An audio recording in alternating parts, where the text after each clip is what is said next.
11 ঘটিকার সময়। কিন্তু দুঃখজনক বিষয়, এই যে প্রকল্পটি স্বাক্ষর করা হয়েছে 17 নভেম্বর 10টার সময়। এত লুকোচুরি কিসের আপনাদের?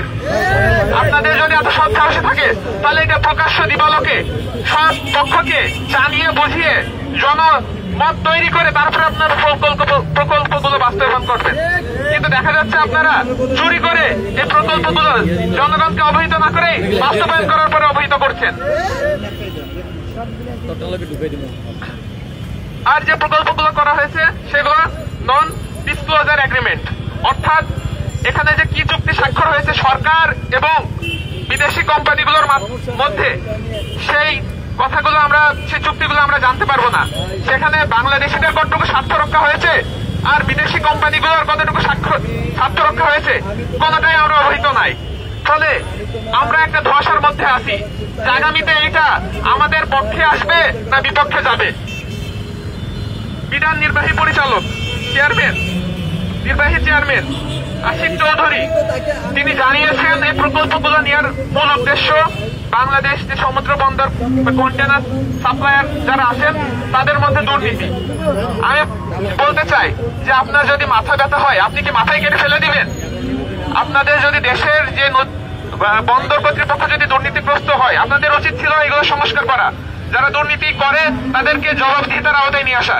কিন্তু দুঃখজনক বিষয় আপনারা এগুলোতে হাত না দিয়ে একবারে মাথায় কেটে ফেলে দিলেন। দেশের যেই দুর্নীতি সেটা বন্ধ না করে পুরো প্রকল্পগুলোই বিদেশি কোম্পানির হস্তগত করলেন। এগুলো আমাদের জন্য খুবই দুঃখজনক বিষয়। আর সবচেয়ে দুঃখজনক বিষয় যে এখানে জামাত ইসলামের মতো একটা মেইনস্ট্রিম দল, বাংলাদেশ খেলাফত মজলিসের মতো দলগুলোকেও বিষয়টি সম্পর্কে অবহিত করা হয়নি। আগামী দিনের পার্লামেন্টে এই সকল দল থেকে সদস্যরা থাকবে, পার্লামেন্ট মেম্বার হবে, তাদেরকে আপনারা অবহিত করলেন না, না করে আগামী 30 বছর একটা প্রকল্প ভিনদেশি কোম্পানির হাতে তুলে দিলেন।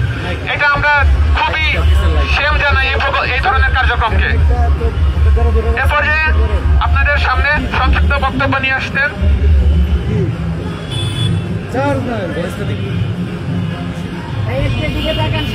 সাকিব আল হাসান ভাই, শিক্ষার্থী, ঢাকা বিশ্ববিদ্যালয়। সাকিব আল হাসান ভাই একটু মাঝখানে এসে নিবেন ভাই, মাঝখানে আসেন ভাই, একটু মাঝখানে চলে আসেন ভাই। ভাই হ্যান্ড মাইকটা কি কোনোভাবে ওই যে এরকম আলাদাভাবেই নাই? ভাই হ্যান্ড মাইকটা একটু নিচে রাখেন। না নিল্লা কাটটা বসছে।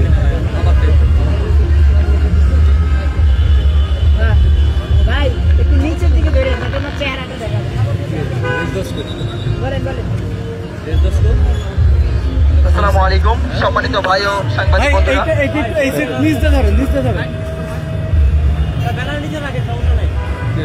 আপনারা অবগত আছেন যে আমাদের একটি প্রধান সমুদ্র বন্দরকে একটি বিদেশি কোম্পানিকে দেওয়া হচ্ছে।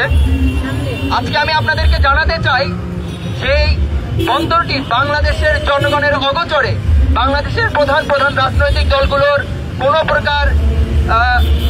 প্রকার অবগত না করে একটি ইন্টারিম সরকার কিভাবে একটি বন্দরকে বিদেশি কোম্পানির হাতে তুলে দিতে পারে, এর কুফল কি হইতে পারে, এগুলো বিষয়ে আমি সংক্ষিপ্ত আলোচনা করব।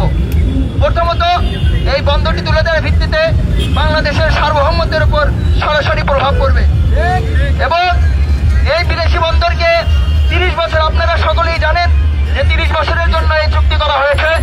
এই 30 বছরে একটা অর্থনৈতিক নিয়ন্ত্রণ হারানোর ঝুঁকি রয়েছে বাংলাদেশে। 3 নম্বর, সামরিক নিরাপত্তার হুমকিও রয়েছে। যদি এই বন্দরটিকে তাদের হাতে তুলে দেওয়া হয়, সামরিকভাবে বাংলাদেশের একটা হুমকি লক্ষ্য করা যাচ্ছে। এছাড়াও কৌশলগত চাপ এবং জবরদস্তিমূলক একটা সম্ভাবনা রয়েছে। যখন তারা বিদেশি শক্তি চাইবে যে তাদের পক্ষে ভোট দেওয়ার, তখন তারা কৌশলগত চাপ সৃষ্টি করে জোর জবরদস্তি করে তাদের পক্ষে ভোট আদায় করে ছাড়বে। আরো রয়েছে ঋণের ফাঁদ এবং দীর্ঘমেয়াদী ঋণ ঝুঁকি।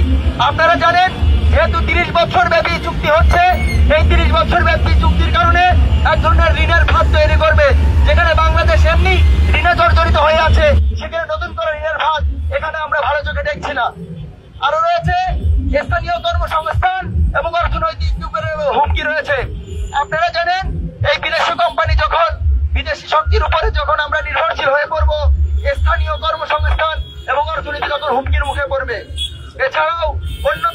ঝুঁকি রয়েছে গোয়েন্দা ঝুঁকি। আপনারা জানেন একটি দেশের সমুদ্র বন্দরের মাধ্যমে বিদেশ শক্তিরা কিভাবে গোয়েন্দা কার্যক্রম পরিচালনা করে থাকে, যার কারণে আমরা বলতে পারি অবশ্যই এই বিদেশি শক্তির মাধ্যমে এক ধরনের গোয়েন্দা ঝুঁকি বাংলাদেশের তৈরি হয়েছে। এছাড়াও আঞ্চলিক রাজনীতিতে অস্থিতিশীলতা তৈরির একটা গোপন পায়তারা চালানো হচ্ছে। আপনারা জানেন একটি দেশের বন্দরকে যখন বিদেশি শক্তির হাতে তুলে দেওয়া হয় তখন সেই দেশের আঞ্চলিক রাজনীতির উপর অস্থিতিশীলতা তৈরি হয়।